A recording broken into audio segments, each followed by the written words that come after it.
Dear student, এসেছি পদার্থ পঞ্চম অধ্যায় পদার্থের অবস্থা ও চাপ অধ্যায় বেসিক সহ আমাদের গুরুত্বপূর্ণ আলোচনা এই টপিকস থেকে শুরু। এই ভিডিও থেকে শুরু হবে পর্যায়ক্রমে বিভিন্ন ভিডিওর মাধ্যমে তোমাদের বেসিক এবং গাণিতিক সমস্যাগুলো আমি দেওয়ার চেষ্টা করব। প্রথমে আমরা পদার্থের অবস্থা চাপ সম্পর্কে কিছু বেসিক প্রশ্ন যেগুলো আমাদেরকে মাথায় রাখতে হবে, সেই প্রশ্নগুলোতে প্রথমেই আসি আমি। চাপ কী?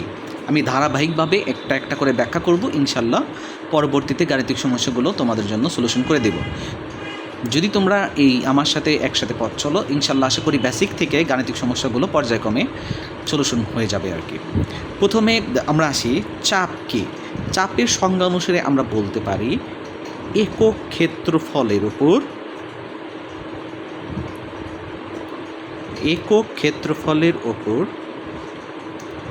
প্রযুক্ত বল। একক ক্ষেত্রফলের উপর প্রযুক্ত বলকেই চাপ বলে। এখন বিষয়টা একটু আমরা ব্যাখ্যা করি। ধরা যাক এখানেও এ মিটার স্কোয়ার ক্ষেত্রফলের একটা জায়গা আছে, এখানেও এ মিটার স্কোয়ার একটা ক্ষেত্রফলের জায়গা আছে। এইখানে একজন দাঁড়িয়ে আছে। দাঁড়িয়ে থাকলে তার কোন বলটা এই অঞ্চলে সে ক্রিয়া করবে? অবশ্যই এর ওজন বল সে এই ক্ষেত্রফলের উপর ক্রিয়াশীল আছে। অপরদিকে কেউ যদি শুয়ে থাকে, ক্ষেত্রফল হয়তো ছোটো মানুষ বা কোনো একটা পার্সন, সে যদি এইখানে যদি কোনো একটা মিটার স্কোয়ার ক্ষেত্রফলের উপর যদি শুয়ে থাকে, তাহলেও সেক্ষেত্রে তার ওজন বলটাই এখানে ক্রিয়াশীল আছে। তাহলে আমি এইভাবে যদি আমরা কল্পনা করি যে এ মিটার স্কোয়ার ক্ষেত্রফলের উপর প্রযুক্ত বল আমার এফ। অতএব 1 মিটার স্কোয়ার ক্ষেত্রফলের ওপর আমার ক্রিয়াশীল বল বা প্রযুক্ত বল যেটাই বলি, তাহলে এফ বাই এ। তাহলে সংজ্ঞা অনুসারে আমরা আসতেছি কি, যে একক ক্ষেত্রফলের উপর তার 1 মিটার পার বর্গ মিটারে সে যতটুকু বল ক্রিয়াশীল আছে সেটাই হবে চাপ। তাহলে চাপের পি দ্বারা প্রকাশ করা হয়, তাকে আমি লিখতে পারি এফ বাই এ, যেখানে এটা হলো ক্ষেত্রফল, এফটা হলো বল। এখন আমরা আসি যে আমরা যে ওজনটা এখানে চাপিয়েছি সেটা ডিপেন্ড করতেছে যে আমি কতটুকু ক্ষেত্রফলের উপর আমার এই বলটা ক্রিয়াশীল আছে। তার মানে চাপটা দুইটা বিষয়ে কিন্তু আমাদেরকে ডিপেন্ড করতেছে। একটা হলো ওজন বল বা যে বলই বলি আমরা, যে বলটা ওই ক্ষেত্রফলের ক্রিয়াশীল, সেই বলটা কিন্তু বিবেচ্য বিষয়। আর সেই বলটা কতটুকু ক্ষেত্রফলের উপর প্রয়োগ হচ্ছে সেই বিষয়টার উপরেই কিন্তু অ্যাকচুয়ালি চাপ ডিপেন্ডেন্ট। তাহলে বল ভেক্টর রাশি হলেও চাপ কিন্তু ভেক্টর রাশি নয়, কারণ চাপটা একটা স্কেলার রাশি। কারণ তরল পদার্থের উপর যে কোনোভাবেই আমরা যদি চাপ প্রয়োগ করি, সেই চাপটা আসলে সব দিকে সমানভাবে ক্রিয়াশীল। এখন আমরা যাচ্ছি 2 নাম্বার কোশ্চেন। 2 নাম্বার কোশ্চেনে কী লেখা আছে? 10 নিউটন পার মিটার স্কোয়ার চাপ বা 10 প্যাসকেল চাপ বলতে কি বুঝো? তাহলে বলের একক আমরা কী জানি? এইখানে যদি P equal to F by A হয়, তাহলে আমরা বলের একক হলো নিউটন আর ক্ষেত্রফলের একক হলো মিটার স্কোয়ার। তাহলে যদি 10 নিউটন পার মিটার স্কোয়ার হয়, তাহলে আমরা এটা বলতেই পারি যে প্রতি বর্গ মিটারে, অর্থাৎ 1 মিটার স্কোয়ার ক্ষেত্রফলের ওপর আমি 10 নিউটন বল ক্রিয়াশীল। এটা কিন্তু আমরা সহজেই বলতে পারি।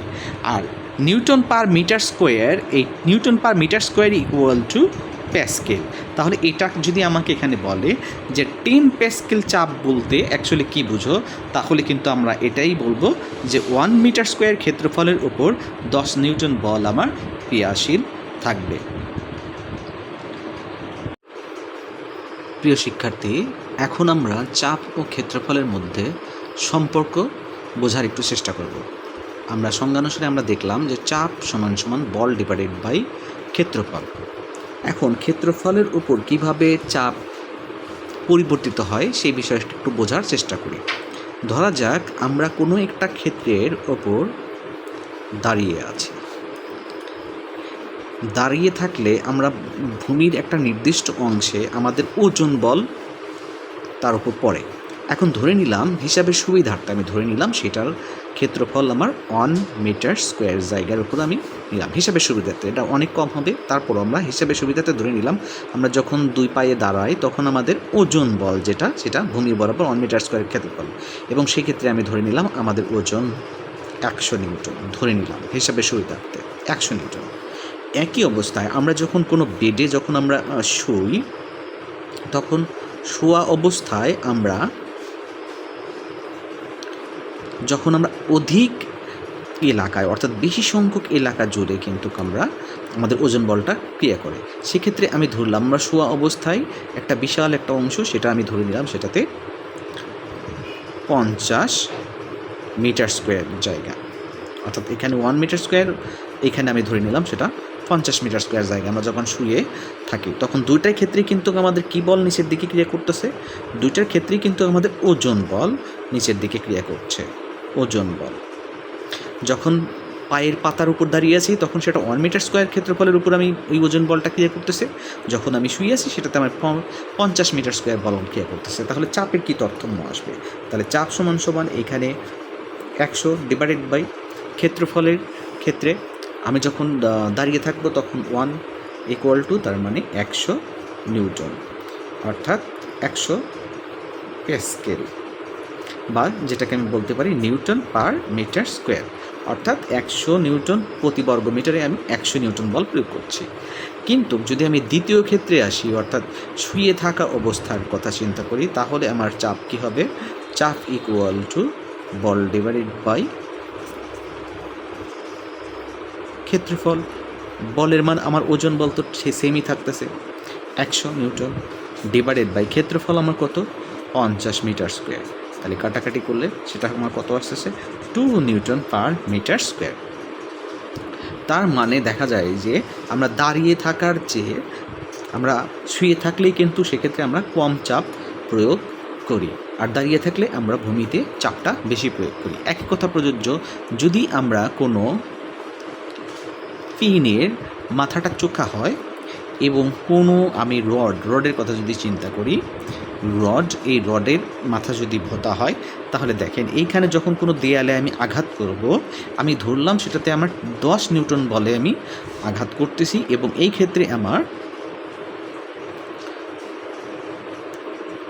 0.1 মিটার স্কোয়ার জায়গার উপর। আর এই ক্ষেত্রে ভোঁতা এলাকার এটাতে যদি আমি আঘাত করি, অবশ্যই এইটাতে আমার চাপ আমার বেশি হবে। কেন চাপ বেশি হবে? কারণ আমার ক্ষেত্রফলটা কম। এটা যদি আমার ধরলাম এটা আমার আছে 0.9 মিটার স্কোয়ার, তাহলে এটাতে ক্ষেত্রফলটা বেশি, এটাতে ক্ষেত্রফলটা কম, যার কারণে এটি অল্প বল প্রয়োগ করলে এটি দেয়ালের মধ্যে গেঁথে যাবে। সেই হেতু আমরা সিদ্ধান্ত নিতে পারি যে চাপ ডিপেন্ড করে বল এবং ক্ষেত্রফলের উপর। যদি বল আমার কনস্ট্যান্ট থাকে, স্থির থাকে, তাহলে ক্ষেত্রফলের মানের উপর ভিন্নতার কারণে আমাদের চাপের মান কম বেশি পরিবর্তিত হবে। প্রিয় শিক্ষার্থী, এর পরবর্তীতে আমরা আরেকটি গুরুত্বপূর্ণ বেসিক ক্লিয়ার করব, সেটা হলো প্রমাণ করো চাপ একটা লব্ধ রাশি। আমাদেরকে প্রমাণ করতে হবে চাপ একটা লব্ধ রাশি। তাহলে লব্ধ রাশির আগে বেসিকটা আমরা শিখি। লব্ধ রাশি কোনটা? লব্ধ রাশি অর্থাৎ যে রাশিতে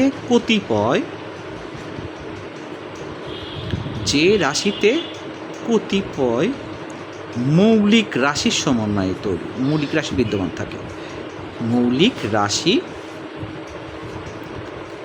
বিদ্যমান থাকে, সেটা হলো লব্ধ রাশি।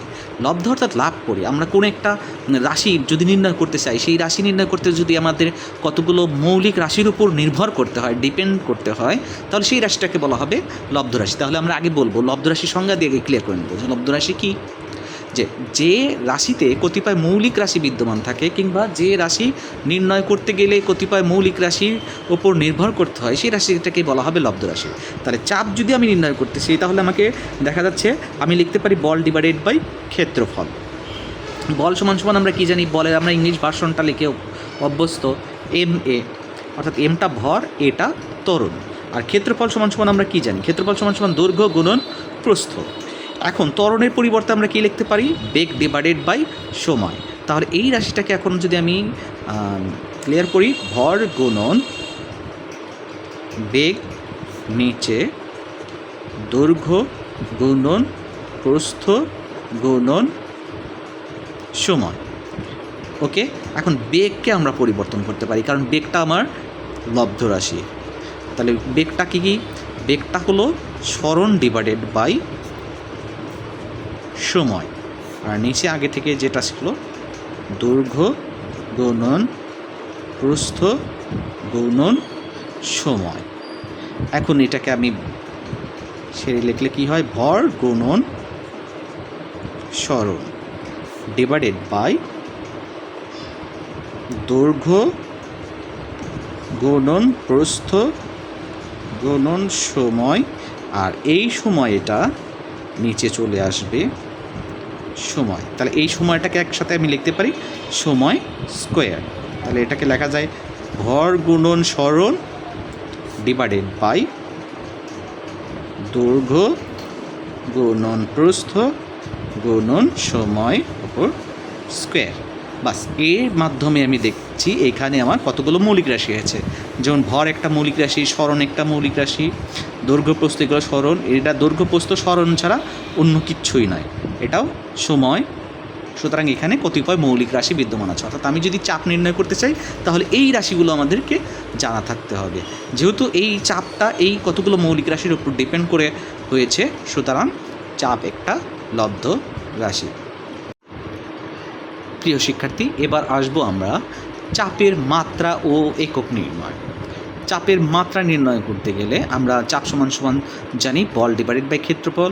আর বলকে যদি আমরা ভাঙাই তাহলে ভর গুণন ত্বরণ, দৈর্ঘ্য গুণন ক্ষেত্রফলকে আমরা ভেঙে পাবো দৈর্ঘ্য গুণন প্রস্থ। এইবার ভর ত্বরণকে যদি আমরা ভাঙাই তাহলে আমরা পাবো বেগ বাই সময়।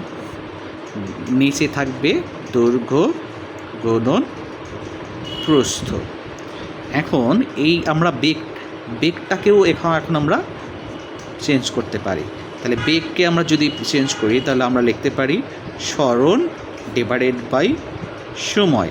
আর আগে থেকে সময়টা উপস্থিত ছিল, এটা লিখলাম গুণন দৈর্ঘ্য গুণন প্রস্থ। এখন এটাকে আমরা যদি মডিফাই করি তাহলে ভর গুণন সরণ ডিভাইডেড বাই দৈর্ঘ্য গুণন প্রস্থ। তাই দৈর্ঘ্য প্রস্থ এগুলোও কিন্তু এক ধরনের কি সরণ, দূরত্ব। তাহলে এইটাকে আমি এভাবে যদি লিখি দৈর্ঘ্য গুণন প্রস্থ গুণন, তাহলে এই সময় যে দুটা আছে এটা গুণ আকারে এইখানে চলে আসবে। তার মানে সময় করলে সময় স্কোয়ার। এখন আসা যাক এটার চাপের মাত্রা। চাপের মাত্রা নির্ণয় করলে আমাদের ভরের মাত্রাটা জানতে হবে। ভরের মাত্রা, ভরের ইংলিশ কি? মাস। মাসের এম। সরণটা অ্যাকচুয়ালি কী নির্দেশ করে? সরণটা অ্যাকচুয়ালি নির্দেশ করে দূরত্ব, সরলরৈখিক দূরত্ব, সেটা লেংথ। তাহলে সরণের এল আসবে এবং সময়ের ইংলিশ কি? টাইমের টি আসবে। তাহলে এটাতে যদি আমি বসাই ভরের এম সরণের এল ডিভাইডেড বাই দৈর্ঘ্য প্রস্থ, এটাও কিন্তু সরণ। তার মানে দৈর্ঘ্য যা প্রস্থও তা, সরণও কিন্তু তাই। তাহলে এটাকে আমি দৈর্ঘ্য প্রস্থ এল স্কোয়ার ইন্টু সময়ের square time square T square, এটাকে এখন আমরা লিখতে পারি M L into L inverse 2 into T inverse 2। তাহলে এটাকে আমি লিখতে পারি এইটার ঘাত কিছু না মানে 1 আছে, তাইলে এখান থেকে একটা চলে যাবে। তাহলে একটা প্লাস এখান থেকে একটা মাইনাস খেয়ে দিলে হবে -1 M L inverse 1 T inverse 2। এটাই হবে আমাদের মাত্রা সমীকরণ। এখন এখান থেকে যদি আমি একক বের করতে চাই, এখন আমি যাব কোথায়? এককে নির্ণয় করতে গেলে তার মানে এইটুকু ভেঙে টেঙে যদি আমি শেষ পর্যন্ত নিয়ে আসি তাহলে আমার সে আগের মতনই আমার হচ্ছে সরণ ডিভাইডেড বাই, একবারে আমি লিখলাম দৈর্ঘ্য গুণন প্রস্থ গুণন সময় স্কোয়ার। এখন আমি যদি এই রাশিগুলোর একক যদি আমি বসিয়ে দেই, তাহলে আমি কিন্তু চাপের একক কিন্তু পেয়ে যাব। তাহলে ভরের একক কি? ভরের একক কেজি। সরণের একক কি? সরণের একক মিটার, ডিভাইডেড বাই দৈর্ঘ্য প্রস্থ, এটা দৈর্ঘ্যের এককও মিটার, প্রস্থের এককও মিটার, সময়ের একক কি? সেকেন্ড, তাহলে সেকেন্ড স্কোয়ার। তাহলে আমি এখন এটা যদি তুলে দিই, তাহলে কেজি এম, এইটা এম স্কোয়ার উপরে উঠে যাবে। উপরে উঠে গেলে সেটাকে আমরা কীভাবে লিখতে পারি? সেকেন্ডটাকে তুলে দিলে সেকেন্ড ইনভার্স টু। তাহলে এটাকে আমরা লিখতে পারি কেজি, এখান থেকে একটা কমে গেল, তাহলে M inverse KG per metre second inverse two. বাস, এইখানে এইটা হবে চাপের একক আর এইটা হবে চাপের মাত্রা। আশা করি তোমরা সহজে বুঝতে পেরেছ। প্রিয় শিক্ষার্থী, এবার আমরা আসবো ঘনত্ব কি। ঘনত্বের সূত্র আমরা জানবো, ঘনত্বের একক নির্ণয় শিখব, ঘনত্বের নির্ণয়ের পদ্ধতিও আমরা জানব। প্রথমেই আমরা বলি ঘনত্বটা কি? একক আয়তনের ভরকে ঘনত্ব বলে। একক আয়তনের ভরকে ঘনত্ব বলে। আসো ব্যাপারটা আমরা একটু ক্লিয়ার হই। একক আয়তনের যে কোনো পদার্থের একক আয়তনের ভরটাই হবে তার ঘনত্ব। ধরা যাক আমি কোনো একটা পদার্থ নিলাম, সেই পদার্থের আয়তন আমার ভি, এটা ভি, এটা আমি বললাম মিটার কিউব, অর্থাৎ আয়তনটা ভি মিটার কিউব। এই ভি মিটার কিউব আয়তনের একক আয়তনের ভরটা হলো আমার এম কেজি। তাহলে আমি কি বলতে পারি যে ভি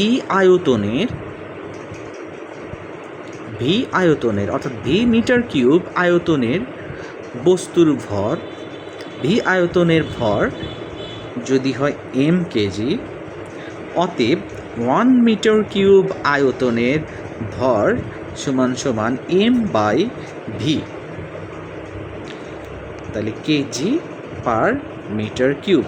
তাহলে এই একক আয়তনের যে ভর সেটাই ঘনত্ব। তাহলে ঘনত্ব সমান সমান আমি লিখব এম বাই ভি, এটাই আমার একক আয়তনের ভর। তাহলে একক আয়তনের ভরকে ঘনত্ব বলে। এখন আমরা আসি, দ্বিতীয় সূত্রটা ছিল ঘনত্বের সূত্র। তাহলে ঘনত্বের সূত্রটা কি? ঘনত্বের সূত্র equal to rho equal to M divided by V, যেখানে ভর এমটা হলো ভর, ভিটা ইকুয়াল হলো আয়তন। তাহলে আমরা এটা বলতে পারি যে কোনো বস্তুর একক আয়তনের ভরকে তার ঘনত্ব বলে। কিংবা উল্টাভাবে যদি আমরা ব্যাখ্যা করি যে তুমি যদি কোনো বস্তুর ঘনত্ব নির্ণয় করতে চাও, তাহলে ঘনত্ব সমান সমান ইকুয়াল টু ওই বস্তুর ভর ডিভাইডেড বাই ওই বস্তুর আয়তন। তাহলে আমরা ঘনত্ব বের পাবো। এবার ঘনত্বের একক নির্ণয়। ঘনত্বের যদি আমি একক নির্ণয় করতে চাই, তাহলে আমাকে ভরের একক জানতে হবে আর আয়তনের একক আমাকে জানতে হবে। এখন ভরের একক আমরা কি জানি? ভরের একক আমরা জানি কেজি। আর আয়তনের একক কি? আয়তনের আমরা সমান সমান সূত্র যদি কোণে পালাই, ঘনক আকৃতির দৈর্ঘ্য গুণন প্রস্থ গুণন উচ্চতা, এই হিসেবে যদি আসি, তাহলে দৈর্ঘ্যের একক মিটার, প্রস্থের এককও মিটার, উচ্চতার এককও মিটার। তাহলে এটাতে কি আসে? কেজি ডিভাইডেড বাই মিটার গুণন মিটার ইকুয়াল টু কেজি, এটা মিটার গুণ করলে মিটার কিউব, উপরে উঠিয়ে দিলে কেজি পার মিটার কিউব। তাহলে ঘনত্বের একক হলো কেজি পার মিটার কিউব। তাহলে এখন যদি কোশ্চেন আসে এরকম যে কোনো বস্তুর ঘনত্ব, বস্তুর ঘনত্ব 10 কেজি পার মিটার কিউব বলতে কি বোঝো? তাহলে আমরা বলতে পারি যে প্রতি মিটার কিউব আয়তনে বস্তুর ভর 10 কেজি। ব্যাস, এতটুকু। এখন আমরা আসবো ঘনত্ব নির্ণয়ের পদ্ধতিতে। প্রিয় শিক্ষার্থী, এবার আমরা আসবো ঘনত্ব নির্ণয়ের পদ্ধতি। আসলে ঘনত্ব নির্ণয় রাশিতে আমরা দেখি যে রো ইকুয়াল টু আমরা যাচ্ছি এম ডিভাইডেড বাই ভি। অর্থাৎ কোনো বস্তুর যদি ভর দেওয়া থাকে এবং ওই বস্তুর যদি আয়তন দেওয়া থাকে তবেই কিন্তু আমরা শুধুমাত্র ঘনত্ব নির্ণয় করতে পারবো। এখন আয়তনটা আমার দেখতে হবে যে বস্তুটা কী ধরনের। যদি ঘনক আকৃতির থাকে, যদি ঘনক আকৃতির বস্তু থাকে তাহলে সেই বস্তুটার কি থাকবে, দৈর্ঘ্য থাকবে, প্রস্থ থাকবে এবং উচ্চতা থাকবে। তাহলে আমরা কি করব, এটার যদি আয়তন নির্ণয় করতে চাই তাহলে দৈর্ঘ্য গুণন প্রস্থ গুণন উচ্চতা, এইটা নির্ণয় করলে, এই তিনটা গুণ করলে আমি পাবো আয়তন। এবং এই আয়তন, এই বস্তুর যদি ভর দেওয়া থাকে তাহলে ভরকে যদি আমি এই আয়তন দিয়ে ভাগ দেই তাহলে এই বস্তুটার আমি কি পাবো, ঘনত্ব পাবো। অপরদিকে আমি ধরে নিলাম আমার সিলিন্ডার আকৃতির কোনো একটা বস্তু। তাহলে সিলিন্ডার একটা আকৃতির কোনো বস্তুর যদি আমি আয়তন বের করতে চাই তাহলে এই বস্তুটার এইখানে ক্ষেত্রফল অবশ্যই দেওয়া থাকবে, কিংবা এই সিলিন্ডার আকৃতির এর যদি ব্যাসার্ধ দেওয়া থাকে তাহলে ব্যাসার্ধ দেওয়া থাকলে এর আমি ক্ষেত্রফল বের করবো পাই আর স্কোয়ার। এতটুকু তলের ক্ষেত্রফল আমি জেনে গেলাম। এখন এই ক্ষেত্রফলকে যখন আমি উচ্চতা দিয়ে যখন আমি গুণ দেব তখন কিন্তু হলো আমার আয়তন পাবো। তাহলে এইটার যদি উচ্চতা যদি আমার এইচ হয় তাহলে সেক্ষেত্রে আমার আয়তনটা হবে পাই আর স্কোয়ার গুণন উচ্চতা এইচ। তাহলে সেইখান থেকেও কিন্তু আমি আয়তনটা পেয়ে যাব। কিংবা যদি আমার গোলক আকৃতির কোনো জিনিস থাকে এবং এই গোলক আকৃতির যদি ব্যাসার্ধ যদি আর থাকে তাহলে গোলকের আয়তন, এই গোলকের আয়তন কত হবে, গোলকের আয়তন সমান সমান আমরা জানি 4/3 পাই আর কিউব। আমরা এই সূত্রের মাধ্যমে আয়তনটা বের করতে পারি। এখন এই গোলকের অবশ্যই একটা কী দেওয়া থাকে জানা যাবে, ভর। তাহলে ভর যদি জানি, আমি আয়তন যদি বের করতে পারি তাহলে রো সমান সমান আমি লিখব কি, এম ডিভাইডেড বাই ভি। এভাবে আমরা ভিন্ন ভিন্ন আকৃতির যদি ঘনত্ব বের করতে চাই তাহলে আমাকে বের করতে হবে, জানতে হবে বস্তুর ভর এবং বের করতে হবে আমার আয়তন। ভরকে যদি আমি আয়তন দ্বারা ভাগ করি আমি অতীব সহজে ঘনত্ব বের করতে পারব। প্রিয় শিক্ষার্থী, এবার আসবে সবচেয়ে গুরুত্বপূর্ণ একটা টপিকসে, সেটা হলো তরলের ভেতরের চাপ আমরা কেমনে নির্ণয় করব।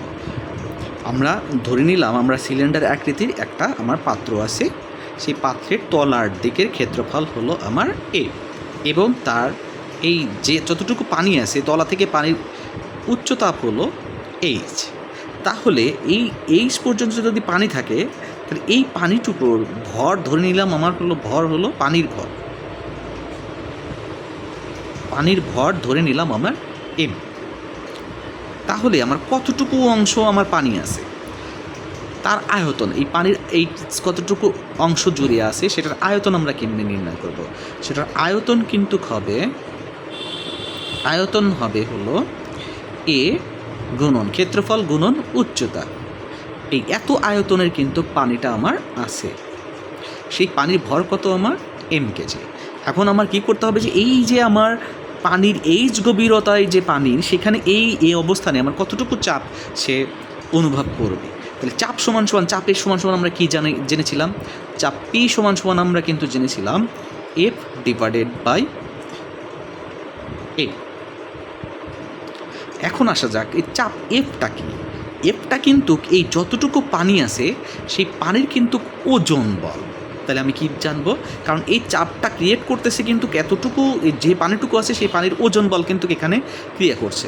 তাহলে পানির ভর যদি এম হয় তাহলে ওজনটা কি হবে এম জি, অর্থাৎ ভরকে যদি আমি জি দ্বারা গুণ করি তাহলে সেটা কিন্তু ওজনে কনভার্ট হয়ে যায়, ডিভাইডেড বাই এইখানে আমি দিলাম এ ক্ষেত্রফল। আমি এটাকে 2 নং সমীকরণ বসিয়ে রাখলাম। এখন আমরা আসি যে আমরা এম সমান সমান আমরা কি জানি, এম অর্থাৎ তরলের ভর আমরা কেমনে বের করতে পারি। তরলের ভর, এটাকে আমরা লিখতে তরলের ভর আমাকে বের করতে হবে। এখন তরলের ঘনত্ব যদি আমার রো হয়, তাহলে রো সমান সমান আমরা জেনে এসছি এম ডিভাইডেড বাই ভি, অর্থাৎ এইটা হলো তরলের ভর আর এইটা হলো তরলের আয়তন। তাহলে যেহেতু আমরা ভরের রাশিটা আমরা জানি না তাহলে এইটাকে আমরা লিখতে পারি